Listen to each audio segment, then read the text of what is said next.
फकीर, तेरे इनकार करने से सच नहीं बदल जाएगा। ये देख,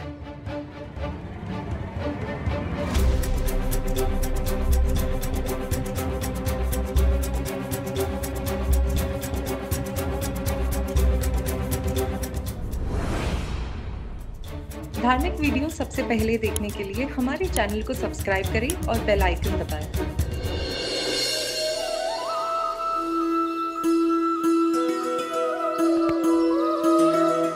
मैंने ना समझ कहा तुम्हें।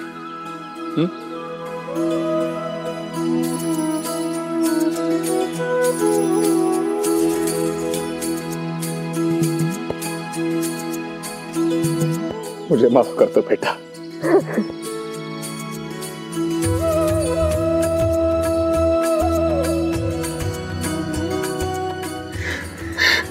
मत रो तात्या, हमारे जीवन में मुस्कान वापस लाकर तुम्हें रोना नहीं चाहिए।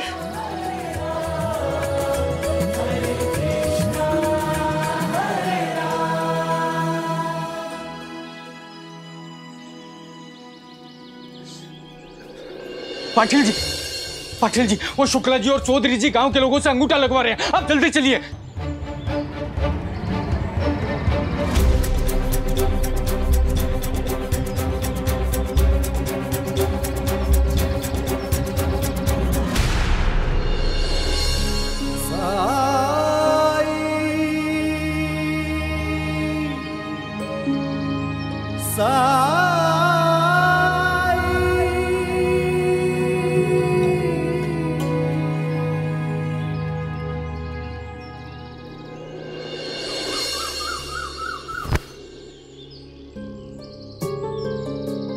मतलब हम लोगों के साथ धोखा हुआ है। अब हम में से कोई भी इनके साथ काम नहीं करेगा। शिरडी का कोई किसान आपसे सौदा नहीं करना चाहता। चौधरी जी, शुक्ला जी, कृपा करके आप प्रस्थान कर सकते हैं।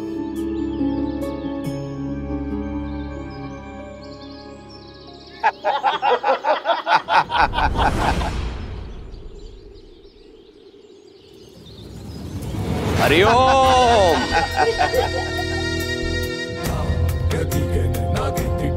हरिओम हरिओम। मैं जानता था किसी न किसी मोड़ पर ये सारे के सारे किसान इस बैरागी और अप्पा पाटिल के बातों में आकर इस सौदे से पीछे हटने का प्रयास करेंगे।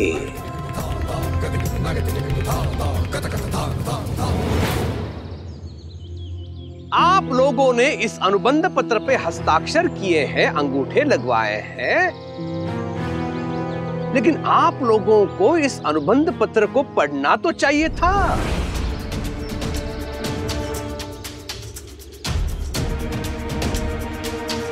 आप लोगों ने स्वेच्छा से सहमति दी है कि जो भी किसान इस सौदे से पीछे हटेगा तो वो अपनी खेती की भूमि पर अपना अधिकार खो देगा।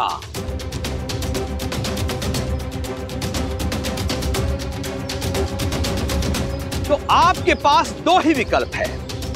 पहला, कपास की खेती करो और फसल तैयार होने पर निर्धारित मूल्य पे फसल हमें बेच दो, और दूसरा विकल्प, इस सौदे से हटकर अपनी भूमि पर मुझे अधिकार करने दो। हे देवा, हम तो लुट गए। मतलब हम लोगों ने खुद ही अपने पैरों पे कुल्हाड़ी मार ली है।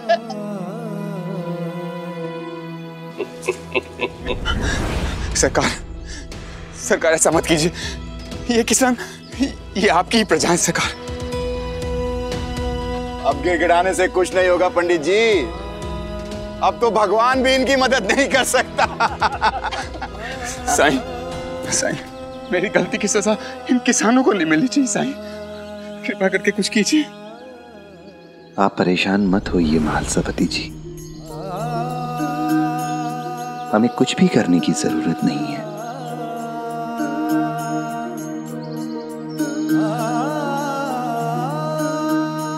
शिरडी के किसान बर्बाद होने को है साईं, और आप कह रहे हैं कि मैंने कहा ना, हमें कुछ भी करने की जरूरत नहीं है।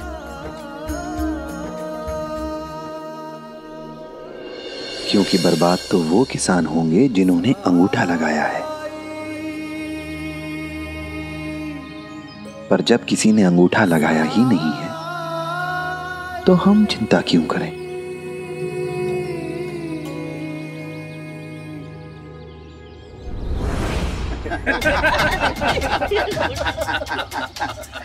फकीर, तेरे इनकार करने से सच नहीं बदल जाएगा। ये देख, तुम सब भी देख लो, सब लोगों ने अंगूठा लगाया था ना इस पे।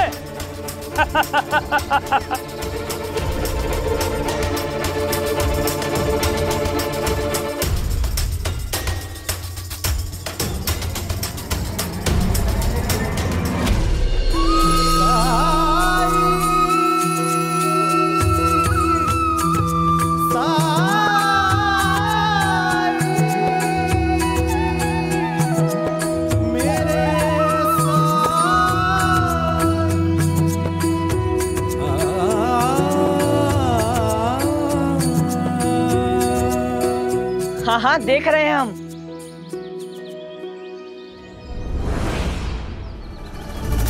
हटाओ इसे। जरूर इस बैरागी का काला जादू है ये।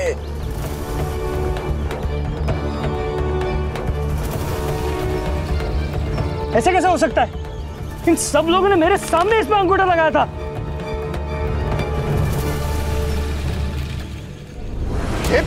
ये धोखाधड़ी है। तुम सब लोगों को छोड़ूंगा नहीं मैं, इस सब का बदला लूंगा तुमसे।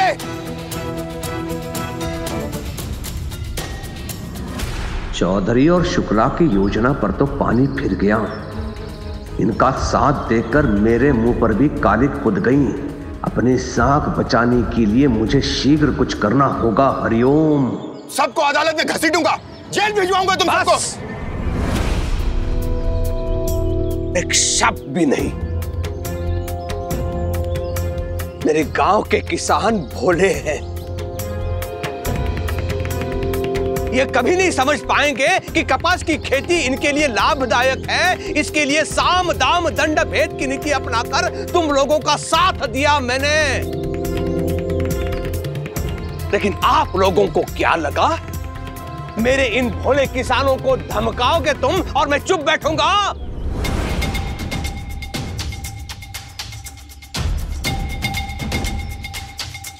इनसे निपटने से पहले आपको मुझसे निपटना होगा। सरकार, आप भी तो चाहते थे कि... हाँ, मैं चाहता था कि मैं अपने लोगों की मदद करूं, लेकिन आप लोगों ने इनके भोलेपन का फायदा उठाया। क्या आप लोगों का यह कर्तव्य नहीं था कि इस लेखा पत्र में क्या लिखा है यह सबको बताना? लेकिन मैं तो दंग रह गया हूं, मैं तो चकित हो गया हूं कि इन लोगों ने आप लोगों से अंगूठा तो लगवाया, लेकिन इस लेखा पत्र में क्या लिखा है यह नहीं बताया। चुप! कहां गए वो दोनों गधे? हाँ? तुम दोनों को इन दोनों के साथ इसके लिए रखा था ताकि पारदर्शिता बनी रहे। अरे ये दोनों तो बाहर के हैं, लेकिन तुम, हमारा कर्तव्य है कि गांव के लोगों की हम रक्षा करें। लेकिन भूल तो मुझसे हुई है, जो इतना महत्वपूर्ण दायित्व मैंने तुम लोगों को सौंपा। लेकिन दोष आप लोगों का भी नहीं है, क्योंकि काला अक्षर तुम दोनों के लिए बहस बराबर ही है।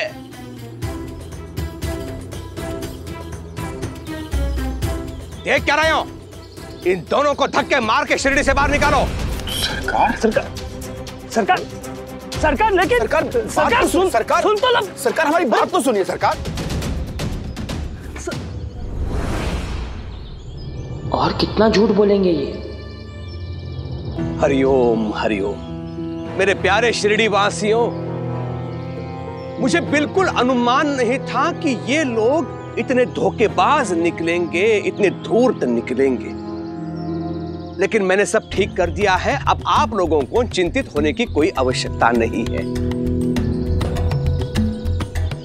कितना भी बड़ा संकट क्यों ना आए, ये कुलकर्णी सरकार हमेशा अपने प्रजा के हित के बारे में ही सोचेंगे, हमेशा शिरडी की सुरक्षा करेंगे। बस कीजिए सरकार।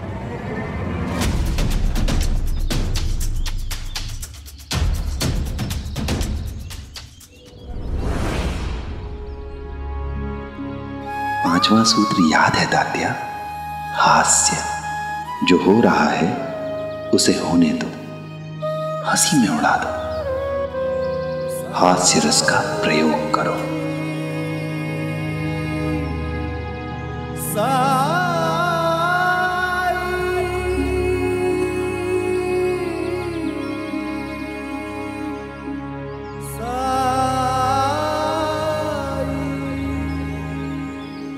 कुछ कहा तुमने तात्या? मैं कह रहा था कि बस कीजिए सरकार। कब तक चिंता करेंगे आप शिरडी वालों की? मुझे तो आपकी चिंता होने लगी है। शिरडी की भलाई के बारे में बातें करके लोग आपको बेवकूफ बनाने लगे हैं।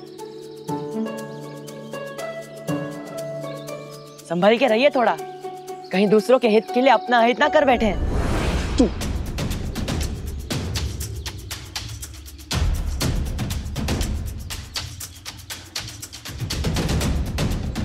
हरिओम।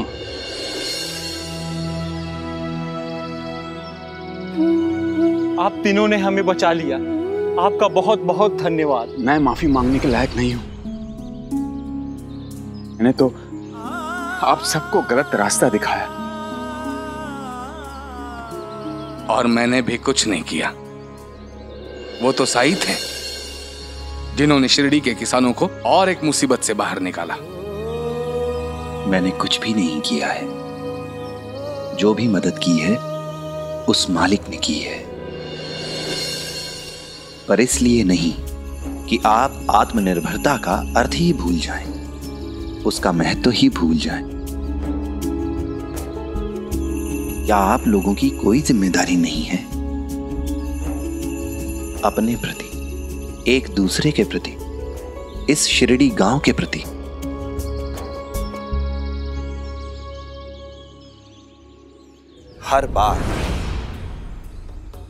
हर बार लोग बाहर से आते रहे हैं और दावा करते रहे हैं आपकी समस्याओं का समाधान करने का, पर आप लोग हर बार और भी बड़ी समस्या में घिरते आए हैं, और भी बड़ी समस्या में। आखिर कब सबक लेंगे आप अपनी गलतियों से?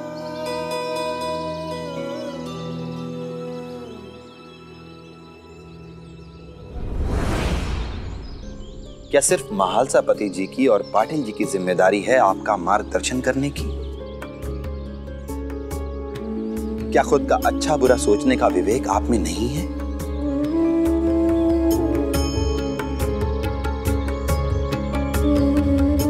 आप सब किसान हैं। कपास की खेती से आपके जल संसाधनों को कितना नुकसान पहुंचेगा, आपने ये क्यों नहीं सोचा? शुरुआत से ही पाटिल जी आपको इसके नुकसान के बारे में समझाने की कोशिश कर रहे थे, भरपूर प्रयास कर रहे थे, पर लाभ के लोभ में आप लोगों ने कुछ समझना ही नहीं चाहा। साईं, हमें लगा कि अगर हम कुछ अलग करेंगे तो शायद जिंदगी में जल्दी उन्नति कर सकेंगे, जीवन में आगे बढ़ सकेंगे। उन्नति करना, तरक्की करना, आगे बढ़ना, इन बातों का अर्थ भी समझते हैं आप। और उन्नति तभी संभव है जब हमारा हृदय संदेह के दायरों को लांघकर सुरक्षा के, विश्वास के आंगन में कदम रखना सीखे। जब हमारे मन से संदेह, डर, असुरक्षा की भावना मिट जाए। और आगे बढ़ना तभी संभव है जब हम अपने पीछे की ओर भी ध्यान दें, उसकी ओर निहारते रहें। जो बीत चुका है उसकी उपेक्षा न करके उससे सीख लें, उसे समझने की कोशिश करें। हमारे पूर्वज बहुत बुद्धिमान थे, दूरदर्शी थे वो, इसलिए वो जानते थे कि यहां क्या उपज सकता है और क्या नहीं। इसलिए उन्होंने उन्हीं फसलों को चुना जो यहां पर अच्छे से उपज सकती हैं और हमारे पर्यावरण को नुकसान भी नहीं पहुंचाएंगी। फलने फूलने का, उन्नति करने का, तरक्की करने का सिर्फ एक मार्ग है, और वो मार्ग है कड़ी मेहनत। अगर कोई आपके पास आता है और कहता है कि वो कोई ऐसी योजना लाया है जिसमें आपका और सिर्फ आपका फायदा है, तो समझ लीजिए कि निश्चित रूप से वो झूठ बोल रहा है और भविष्य में आपका नुकसान ही होगा।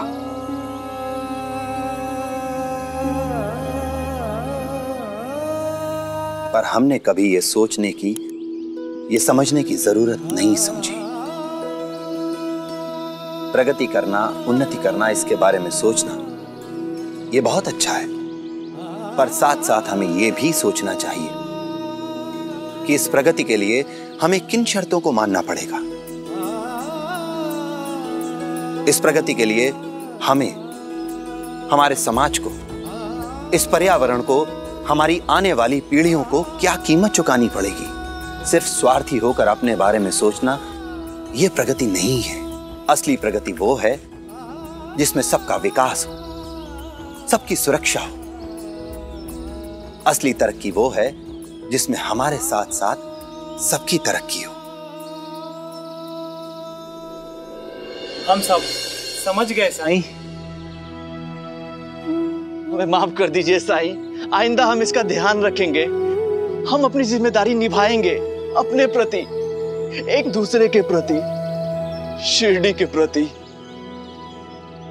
और आप दोनों ने हमेशा शिरडी की बेहतरी के बारे में सोचा, लोगों की भलाई के बारे में सोचा। पर इस बार ऐसा क्या हो गया कि इतना कुछ होता रहा लेकिन आप लोग आपसी मतभेदों में ही उलझे रहे।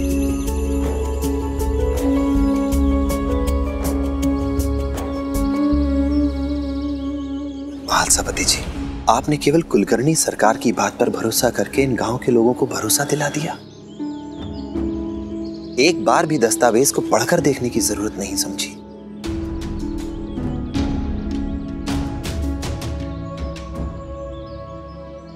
खैर, भरोसे और विश्वास की बात तो क्या ही कहें, क्योंकि आप तो आजकल अनजान, अजनबी लोगों पर भी भरोसा कर लेते हैं। कुछ अनजान अजनबी लोगों ने आपसे कहा कि पाटिल जी आपके बारे में अफवाह फैला रहे हैं। और पाटिल जी, आप कब से इतने नासमझ, इतने अविश्वासी हो गए कि आपने ये मान लिया कि महालसापति जी तात्या की घटना के बारे में जो कह रहे हैं वो झूठ हो सकता है। और जब आपने ये देखा कि आपके मित्र महालसापति जी कुलकर्णी सरकार के प्रभाव में हैं, तो आपने उन्हें सही मार्ग पर लाने का प्रयास क्यों नहीं किया? ऐसा इसलिए नहीं किया क्योंकि आपने मान लिया था कि महालसापति जी के बारे में जो अफवाहें फैलाई जा रही हैं वो सच है। उन अफवाहों पर भरोसा कर लिया था आपने। साईं, माफ करना, आइंदा हम कभी नहीं लड़ेंगे। हाँ साईं, अब हम हमेशा एक दूसरे पर भरोसा करेंगे। साईं, क्या मैंने अपने गुस्से पे काबू पाना सीख लिया है? हाँ तात्या, तुमने ये परीक्षा पार कर ली है, तभी तो इतने बड़े संकट को सुलझा पाए हो तुम। और जो कोई भी इन 5 सूत्रों का पालन करेगा वो अपने गुस्से पर काबू पाने में सफलता अवश्य हासिल करेगा। राम जी भला करें।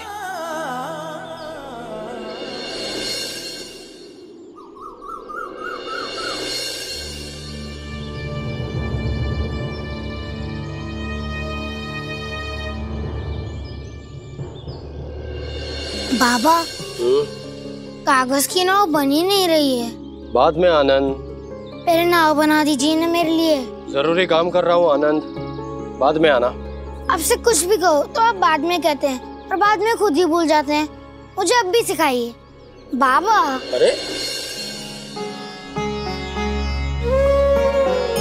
ठीक है, हाँ तुझे सिखाता हूँ। दे, एक और कागज लेकर आ।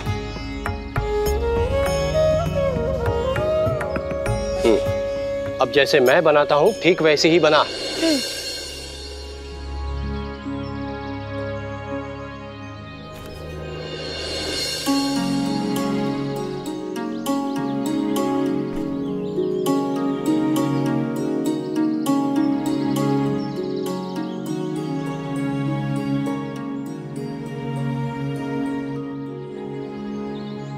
ये बन गई नाव।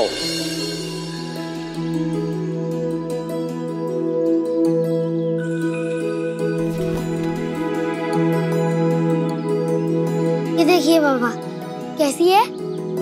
अरे वाह, बहुत सुंदर नाव बनाई है। अच्छा, अब मैं अपना काम कर लूं? नहीं बाबा, आप हमेशा काम करते रहते हैं, मेरे साथ कभी नहीं खेलते। आज छुट्टी के दिन भी आप काम क्यों कर रहे? तो फिर क्या करूं? मेरे साथ खेलिए।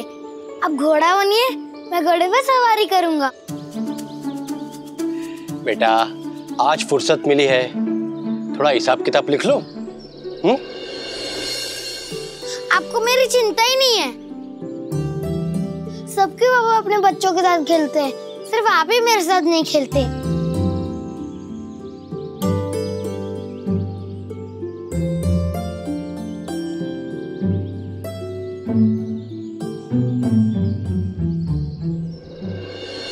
हो अच्छा, मैं बनता हूं तेरे लिए गधा, घोड़ा और सब कुछ।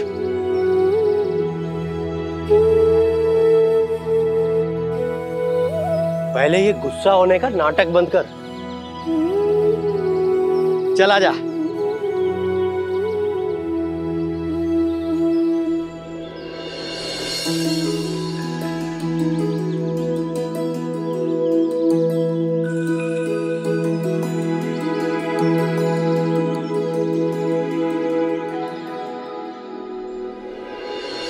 साई,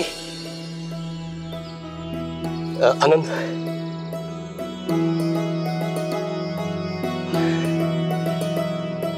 प्रणाम साई। राम जी भला करें। आप कब आए? मैंने देखा ही नहीं। अपने बेटे के साथ आपने जिस सहनशीलता, जिस धैर्य का परिचय दिया है, उसे देखकर मुझे बहुत खुशी हुई। एक पिता को हर स्थिति में यही धैर्य बनाए रखना होता है। याद रखिएगा, बनाए रखेंगे ना? साई किसी बात की ओर इशारा तो नहीं कर रहे?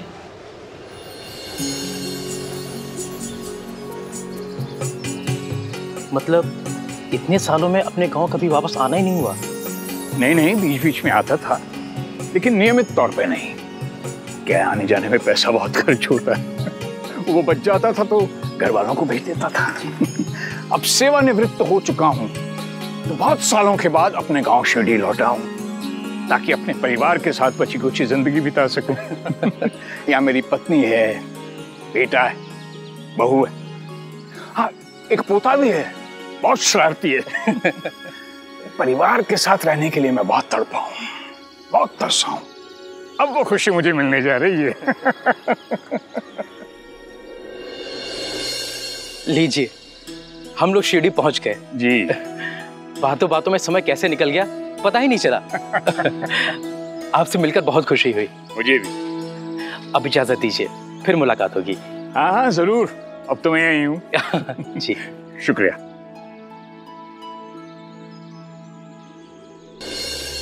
साईं, फल इतने मीठे क्यों होते हैं?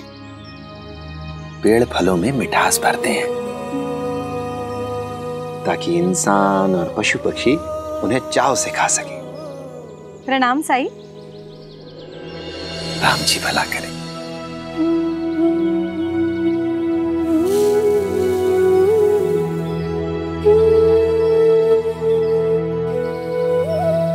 जानते हैं साईं, ये सुबह से आपकी प्रतीक्षा करता रहता है ताकि आपसे अपने विचित्र सवाल पूछ सके। अब आप ही इसके विचित्र सवालों के जवाब दे सकते हैं। आई, बीच में मत बोलिए। अब जानती है ना, जब दो लोग आपस में बात कर रहे हो तो बीच में नहीं बोलते।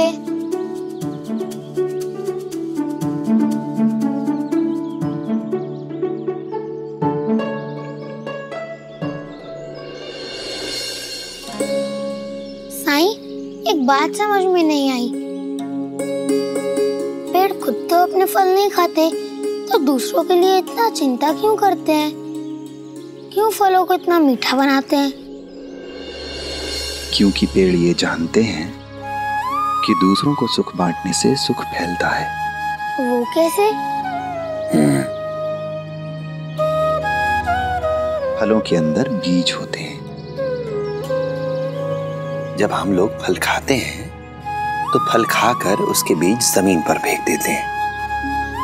जमीन पर पड़े बीज कुछ दिनों में सूख जाते हैं और बारिश का इंतजार करते हैं। जब बारिश होती है तो वो अंकुरित होते हैं और 3-4 साल में ही एक पेड़ का रूप ले लेते हैं और फिर उस पेड़ पर उसके ही जैसे फल लगते हैं। जो उन फलों को खाता है उसे सुख मिलता है और ये सिलसिला ऐसे ही लगातार चलता रहता है। इसी तरह जब हम अपने विस्तार में, अपनी उन्नति में दूसरों को भी लाभ पहुंचाएं, तभी हम भी कामयाब हैं। साईं, एक और सवाल। आनंद, साई को और परेशान मत करो। उन्हें परेशान नहीं कर रहा, अपना ज्ञान बढ़ा रहा हूँ।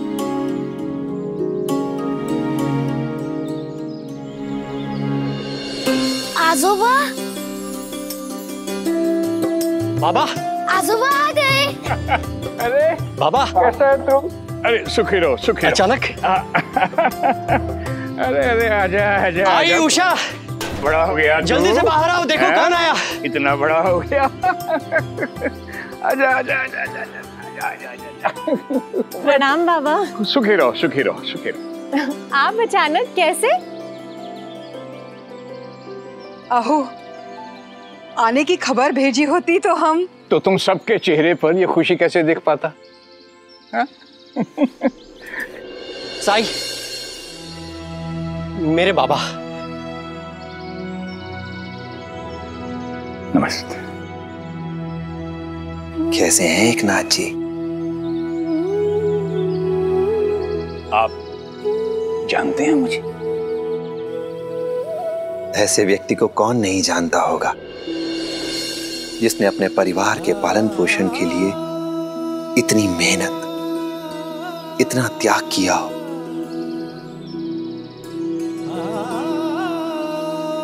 और वो भी घर से इतनी दूर रहकर। आप तो ऐसे बात कर रहे हैं साईं जैसे मैं कोई बहुत बड़ा आदमी हूं। मैं तो एक छोटा सा मामूली सा आदमी हूं, एक आम इंसान। और एक आम इंसान की जिंदगी तो ऐसी ही होती है। नहीं काका, जो लोग दूसरों के हित के लिए, दूसरों के सुख के लिए मेहनत करते हैं, वो हमेशा खास ही होते हैं। जैसे पेड़ है ना। साईं धन्यवाद। आप पहले शख्स हैं जिसने इस बात को समझा कि ये सब मेरे लिए कितना मुश्किल था। परिवार से दूर, गांव-गांव जाके काम करना, हर साल तबादला, हर साल नई जगह, नए लोग, और काम भी ऐसा कि जो बीत गया सो बीत गया। अपने वर्तमान की ओर देखिए, भविष्य की ओर देखिए। अपने खुद को व्यस्त रखने के लिए हम सभी को कुछ न कुछ करते रहना चाहिए, क्योंकि व्यस्त रहने से जीवन दिशाहीन नहीं लगता है। अपने तजुर्बे का प्रयोग आप माला बनाने के लिए कर सकते हैं। माला? साई, लेकिन माला बनाने का तो मेरा कोई तजुर्बा ही नहीं है। कई बार हम अपनी काबिलियत से अनजान रहते हैं, और कौन जाने ये विधा आपको भविष्य में किस रूप से काम आ जाए। साई माला बनाने की बात क्यों कर रहे हैं? भला मुझे क्या जरूरत है काम करने की? मेरा बेटा कमाता है,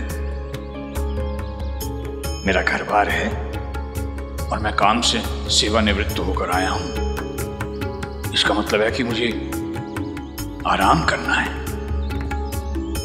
अब तो अपने परिवार के साथ फुर्सत से पल बिताऊंगा।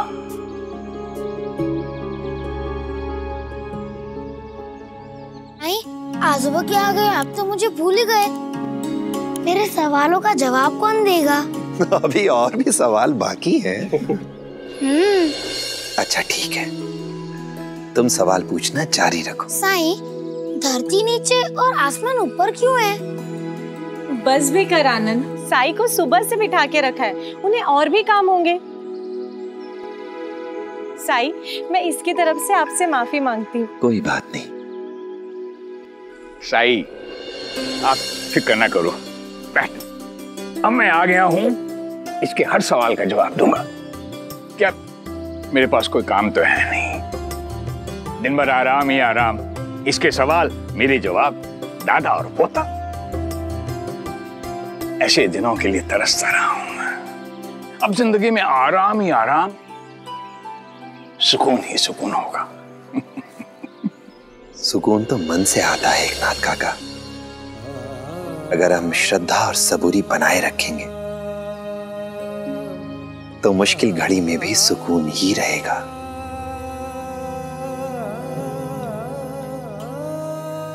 राम जी भला करें।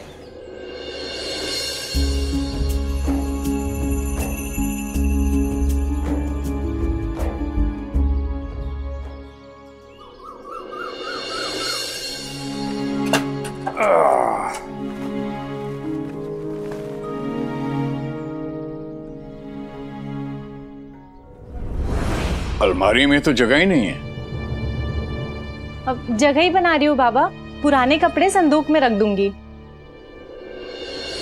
क्यों बेकार में मेहनत कर रही हो? ये कपड़े मेरी तरह बहुत पुराने हैं। एक काम करता हूं, इन्हें संदूक में रख देता हूं। तुम परेशान मत हो।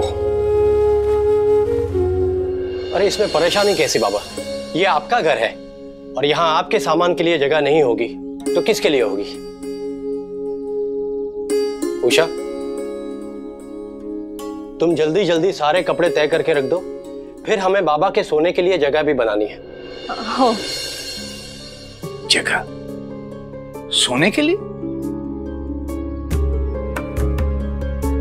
जहां तुम्हारी आई सोती है वहां मेरी खाट लगा देना। लेकिन बाबा, आई तो रसोई में सोती है। रसोई में? तुम अपनी आई को रसोई में कैसे सुला सकते हो? ये कमरा है ना, यहां सोने का हक तो बनता है इसका। आहो, लीजिए। क्यों बच्चों पे इतना चिल्ला रहे हैं? तुम रसोई में सोती हो? हाँ। अब नहीं, अब से यहां सोगी, इस कमरे में।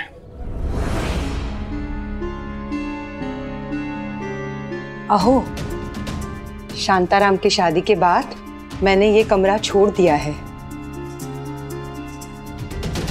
क्यों छोड़ दिया?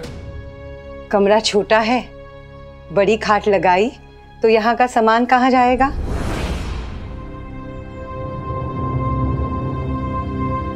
इसलिए आपके लिए यहाँ छोटी खाट लगाई ताकि आप वापस आए तो यहाँ सो सके। और मैंने रसोई में सोना शुरू कर दिया। अब इतनी आदत हो गई है कि वहां के सिवा और कहीं नींद भी नहीं आती है। अच्छा, मेरे लिए इतना इंतजाम पहले से ही करके रखा है और खुद रसोई में सोती हो। हाँ। अब सुनो, मैं आराम से बाहर खाट लगा के सो जाऊंगा। आप ऐसा? अरे इतने साल से बाहर रहा हूं, बाहर सोने की आदत है मुझे। नहीं नहीं, तुम मेरी फिक्र मत कर, मेरी फिक्र ना कर। तू अब यहाँ सोएगी, यहाँ नहीं। बस मुझे कुछ नहीं सुनना है। बेटा, मेरी खाट बाहर लगा देना।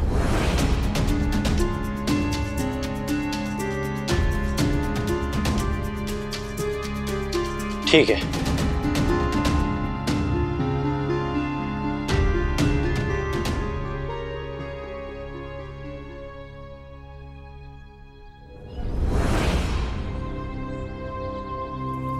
दिमाग खराब हो गया रामलाल तुम्हारा? ये कैसी बातें कर रहे हो? एक तो मैंने तुम्हारी पोटली लौटा कर दी, ऊपर से तुम मुझे चोर साबित कर रहे हो। आधे पैसे निकालकर पोटली लौटाने वाला भी चोर होता है। अगर मुझे पैसे निकालने ही होते तो मैं पोटली क्यों लौटाता, और फिर आधे क्यों, पूरे ही लेता ना। लेकिन मैंने ऐसा नहीं किया। वो तो जब मैंने कहा कि थाने में शिकायत दर्ज करूंगा पोटली खोने की, तो डर के मारे तुमने पोटली लौटाई। श्यामराव, इन पैसों की मुझे सख्त जरूरत है, उधार मांग के लाया हूं। मेरे पैसे लौटा दो।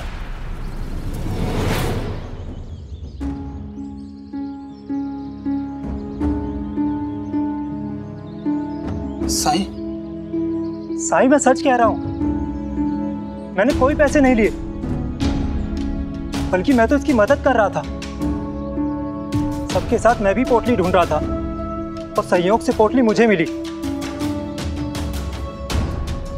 और तब पोटली मोहर बंद थी और मैंने वैसी की वैसी पोटली रामलाल को लौटा दी, ये सोचकर कि इसकी थोड़ी परेशानी दूर होगी। लेकिन ये तो मुझे ही चोर कह रहा है। साईं, चोर भी यही है और झूठा भी यही है। पोटली में 10 रुपए थे और जब इसने लौटाई तो 5 कम थे। क्या मैं वो पोटली देख सकता हूं? जी साईं।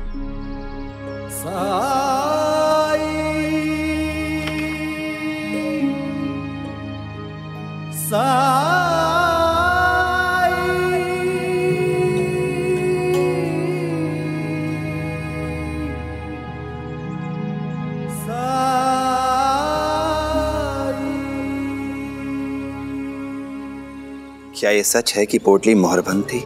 जी साईं, मुझे बीच के लिए कुछ पैसों की जरूरत थी तो मैं अपने ससुर साहब से उधार लेकर के आया था। वो बहुत सावधानी बरतने वाले इंसान हैं। उन्होंने इसको मोहर बंद किया था ताकि पैसे ना गिरे।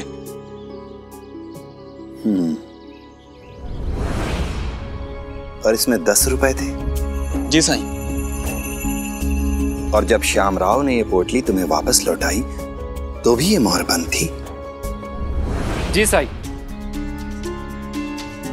श्यामराव ने हम सबके सामने पोटली लौटाई, हम सबने देखा पोटली मुहर बंद थी।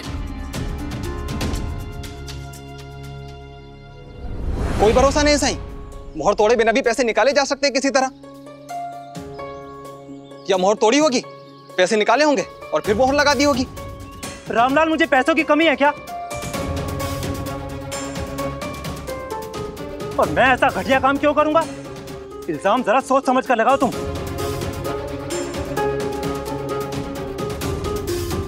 तब तो फैसला हो गया।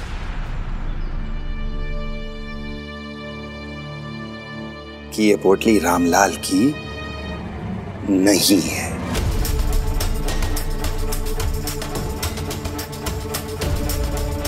क्या?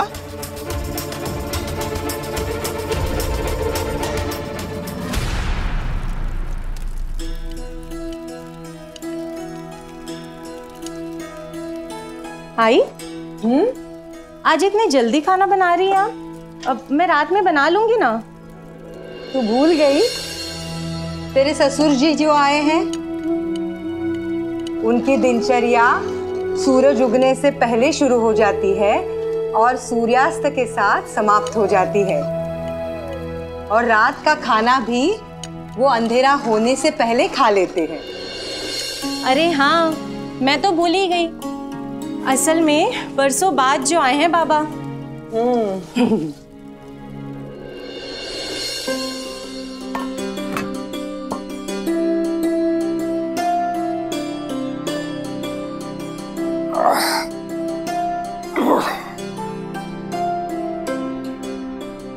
एक ही थाली?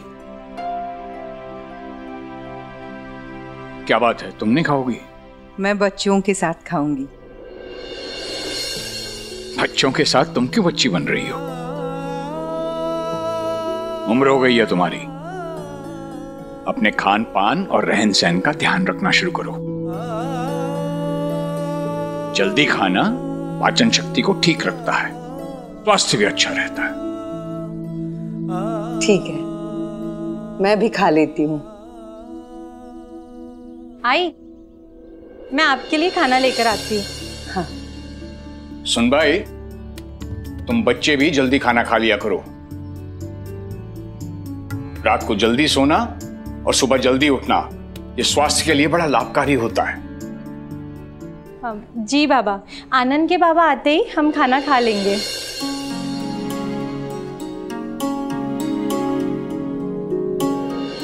साईं, ये आप क्या कह रहे हैं?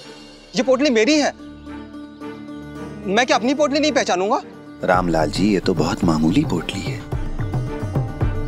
ऐसी पोटली बाजार में एक ढूंढो 1000 मिल जाती हैं।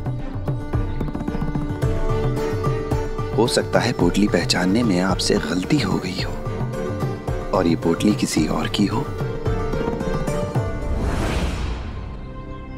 अगर ये रामलाल की नहीं है तो फिर पता लगाना चाहिए कि ये किसकी है। पर इस पोटली पर किसी ने हक नहीं जताया है, न ही कोई शिकायत दर्ज कराई गई है। ऐसी स्थिति में इस पोटली पर उसी का अधिकार है जिसे ये मिली हो। इसलिए इस पोटली को आप अपने पास रखिए श्यामराव।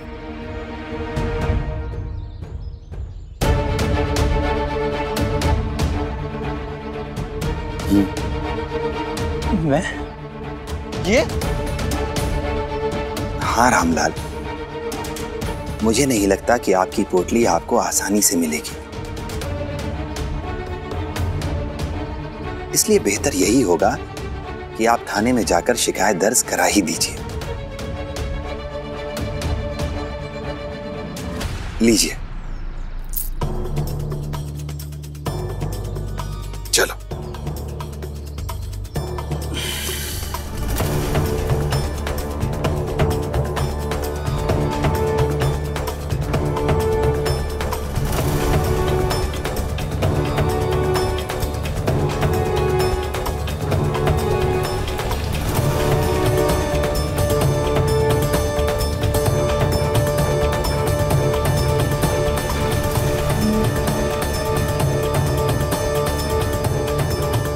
श्यामराव रुको।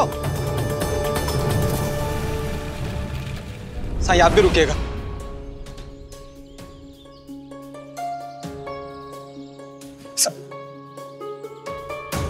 साईं, शायद मुझसे गलती हो गई है। अब मुझे याद आ रहा है कि मेरी पोटली में शायद 5 ही रुपए थे।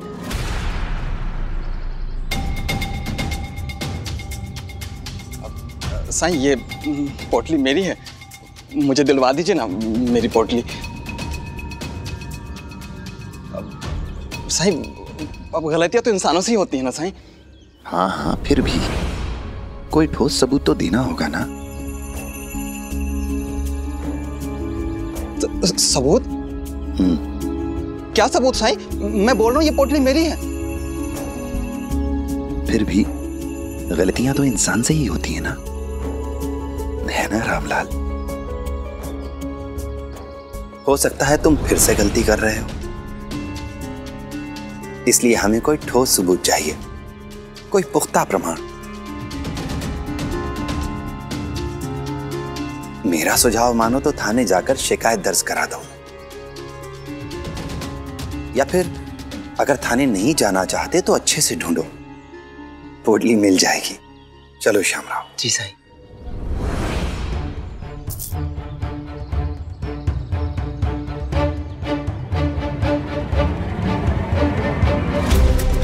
तुम मेरे पैसे लेकर के नहीं जा सकते।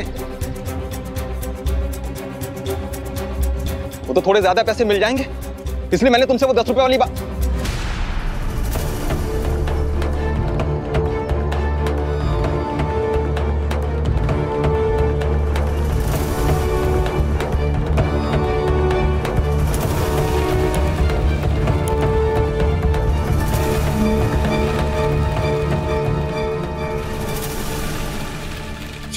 साईं, श्यामराव अच्छा खासा कमाता है तो मुझे लगा कि मैं इससे थोड़े से पैसे ऐंठ लूंगा।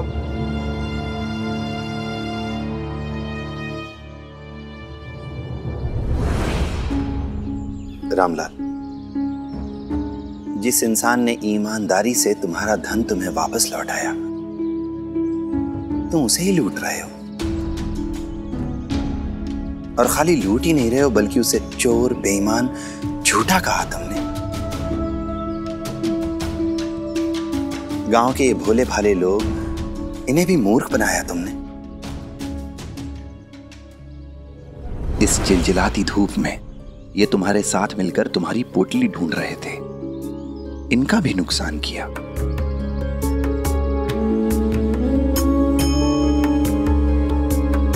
अब तुम ही बताओ रामलाल, तुमने इन लोगों का विश्वास तोड़ा, इनका समय नष्ट किया। अगर भविष्य में किसी जरूरतमंद इंसान को इनकी मदद की जरूरत होगी, उस पर विश्वास कैसे करेंगे, क्यों करेंगे उसकी मदद? साईं बिल्कुल ठीक कह रहे हैं। तुम ही बताओ रामलाल, अगर दोबारा तुम्हारी कोई चीज खो गई तो हम में से कौन मदद करेगा तुम्हारी? अब तो मन में डर बैठ गया कि तुम ढूंढने वाले को ही चोर बना दोगे। 5 रुपए, सिर्फ 5 रुपए के लिए तुमने ऐसा किया? ये 5 रुपए तो तुम मेहनत करके भी कमा सकते थे।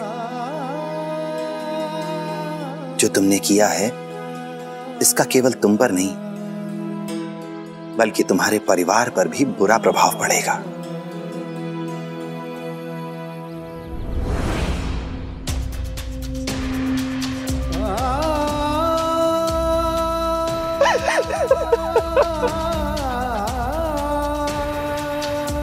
साईं मुझे माफ कर दीजिए साईं। श्यामराव, मुझसे गलती हो गई साईं। मैं आपसे वादा करता हूँ, अब जिंदगी में कभी ऐसा काम नहीं करूंगा। मैं लालच में आ गया था सर। आप सब लोग भी मुझे माफ कर दीजिए। मैं आप लोगों से भी वादा करता हूँ, अब जिंदगी में कभी ऐसा काम नहीं करूंगा।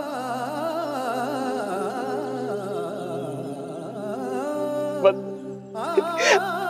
आप लोग मुझ पे अपना भरोसा बनाए रखिएगा, मुझे खुद से अलग मत कीजिएगा।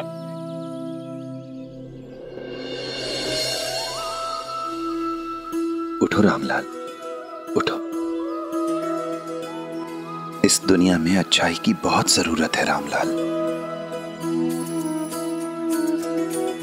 इसलिए किसी की अच्छाई का कभी फायदा मत उठाना, वरना एक दिन ऐसा आएगा जब तुम्हें मदद की जरूरत होगी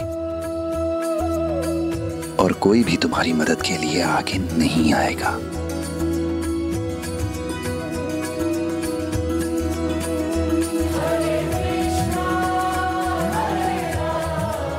मैं याद रखूंगा साईं, मैं याद रखूंगा।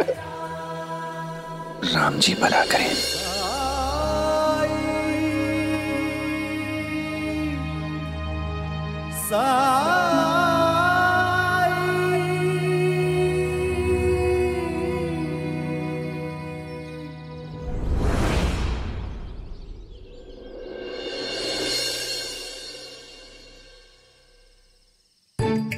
तबड़क तबड़क तबड़क तबड़क तबड़क तबड़क तबड़क तबड़क तबड़क तबड़क तबड़क तबड़क तबड़क तबड़क तबड़क।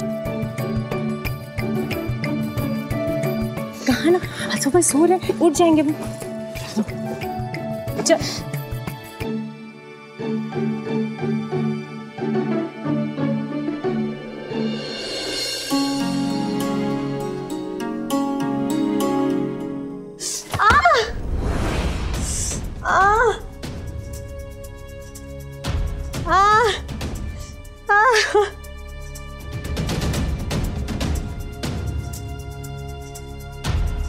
क्या हुआ आई? सच में चोट लग गई? कभी बात नहीं सुनता, तेरी वजह से पैर मुड़ गया मेरा।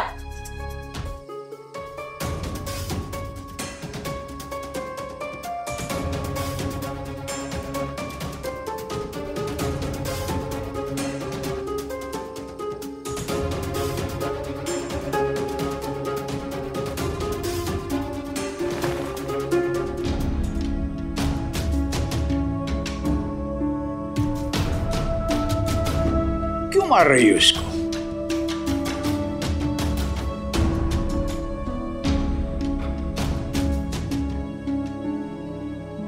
तुम लोग जाग क्यों रहे हो अभी तक?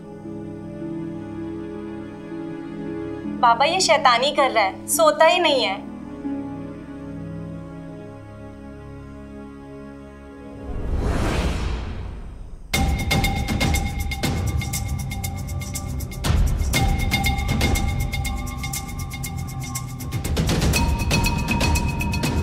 क्या ये?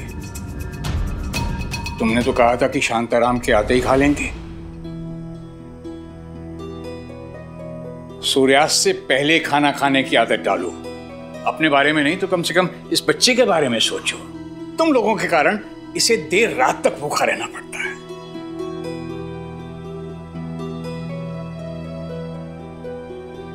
देर से खाएगा तो सोएगा कब? और खाना खाने के 2 घंटे बाद सोना चाहिए। देर से सोएगा तो देर से उठेगा। इसमें आनंद की कोई गलती नहीं है। इसे मारने की बजाय खुद को सुधारो, अपने आप को बदलो।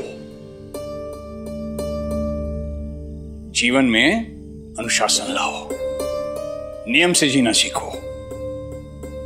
अपने लिए नहीं तो कम से कम इस बच्चे के लिए खुद को बदलो। बच्चे वही करते हैं जो बड़े करते हैं। बड़ों को देख देख कर ही बच्चे सीखते हैं। जी बाबा, अब से हम ध्यान रखेंगे। आनंद बेटा, अच्छे बच्चे की तरह काम करो, जाओ और सो जाओ। क्या? चलो तुम लोग भी सो जाओ।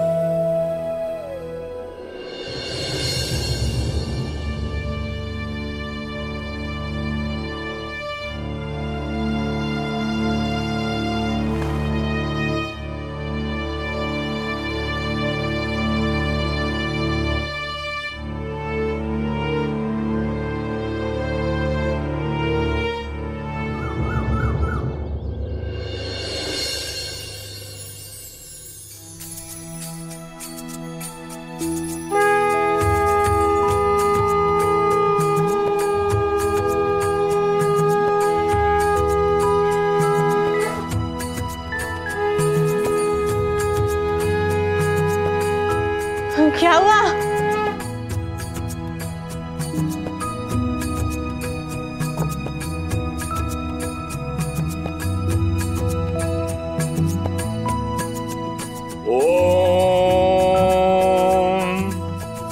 ओम त्र्यंबकं यजामहे सुगंधिं पुष्टिवर्धनम् उर्वारुक्मे बंधनान् मृत्योर्मुक्षेमामृतात्।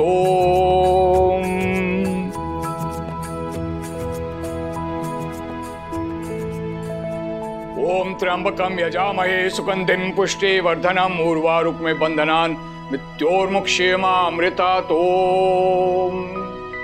ओम त्र्यंबकं यजामहे सुगंधिं पुष्टिवर्धनम् उर्वारुक्मे बंधनान् मृत्योर्मुक्षेमामृतात्।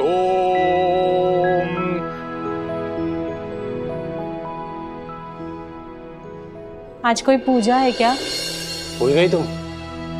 अरे यही तो बाबा की दिनचर्या है। सूर्योदय से पहले उठकर स्नान आदि करके वो सबसे पहले पूजा करते हैं। ओम ऐं ह्रीं क्लीं ह्रीं शारदामं विद्यां पुरतां मम कंठ अस्तात् अस्तात् भव। ओम ऐं ह्रीं क्लीं ह्रीं शारदामं विद्यां पुरतां मम कंठ। 1-2 दिन की बात होती तो मैं समझौता कर लेती, लेकिन बाबा तो अब हमेशा के लिए हमारे साथ रहने वाले हैं। बाबा के अनुशासन और दिनचर्या के अनुसार कैसे रह पाऊंगी मैं?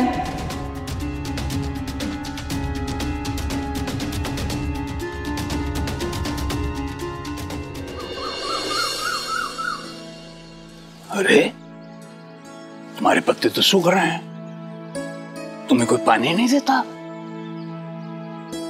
यहाँ ना सबके सवाल सी हैं, देर से सोना, देर से उठना, लेकिन तुम चिंता ना करो, मैं आ गया हूं। मेरे पास समय ही समय है, मैं ध्यान रखूंगा तुम्हारा।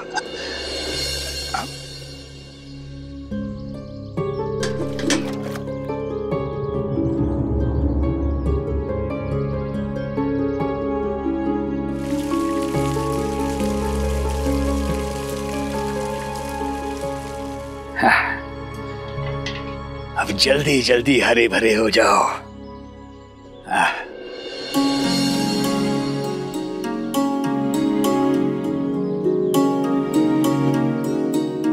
सेवानिवृत्ति के बाद कुछ ऐसी ही जिंदगी जीने की कल्पना की थी मैंने।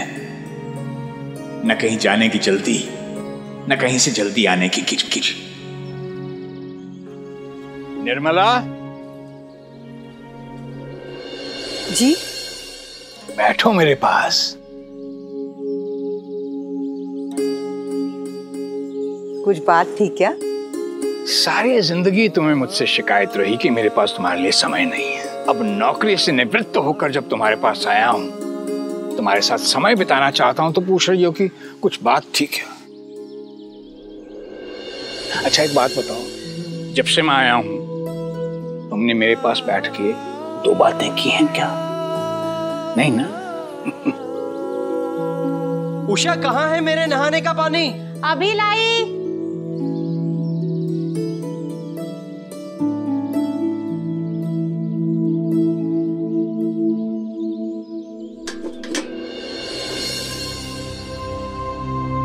आई?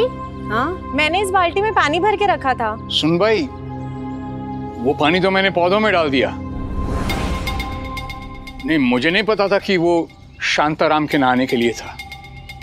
अरे क्या हुआ? कहाँ है पानी? उषा आज मुझे जल्दी जाना है। थोड़ी देर लगेगी, पानी खत्म हो गया, मैं कुएं से लेकर आती हूँ। तुम्हें ध्यान रखना चाहिए था उषा।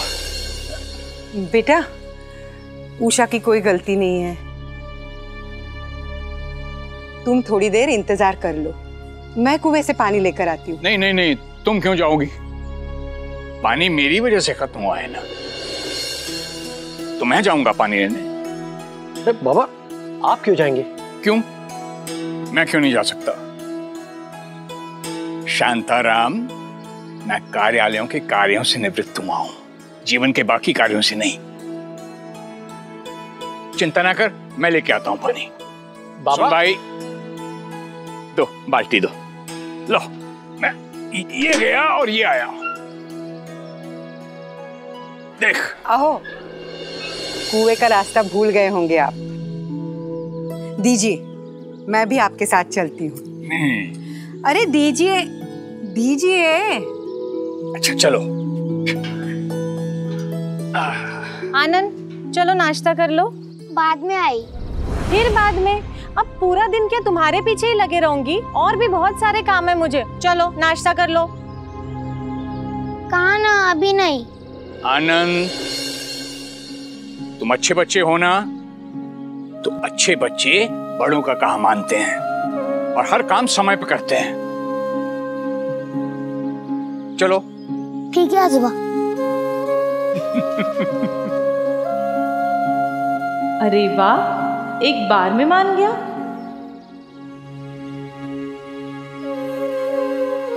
बाबा के आने से एक बात तो अच्छी हुई कि आनंद कम से कम उनकी बात तो मान रहा है। मेरा कुछ काम आसान तो हुआ बाबा के आने से। शायद मैं अकारण ही चिंता कर रही थी। सब ठीक हो जाएगा।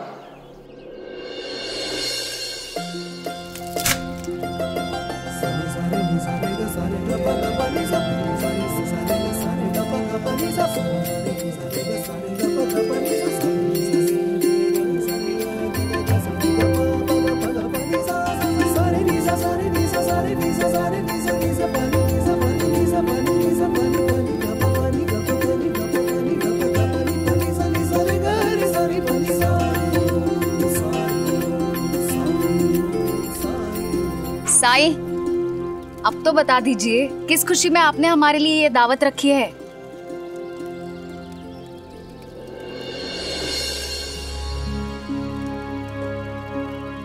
बस ऐसे ही मन किया कि आज हम सब साथ मिलकर खाना खाएं।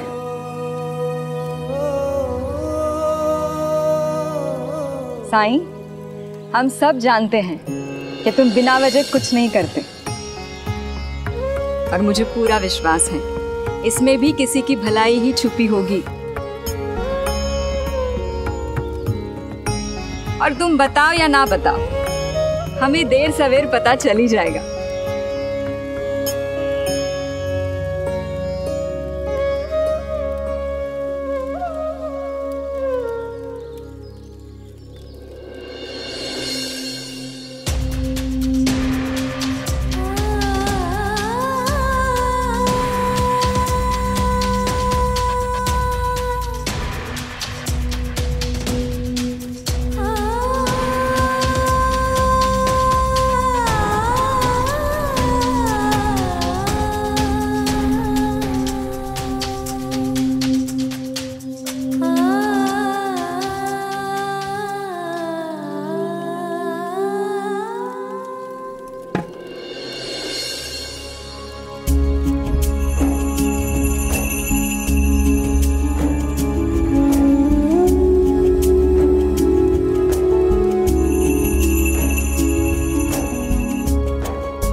धार्मिक वीडियो सबसे पहले देखने के लिए हमारे चैनल को सब्सक्राइब करें और बेल आइकन दबाएं।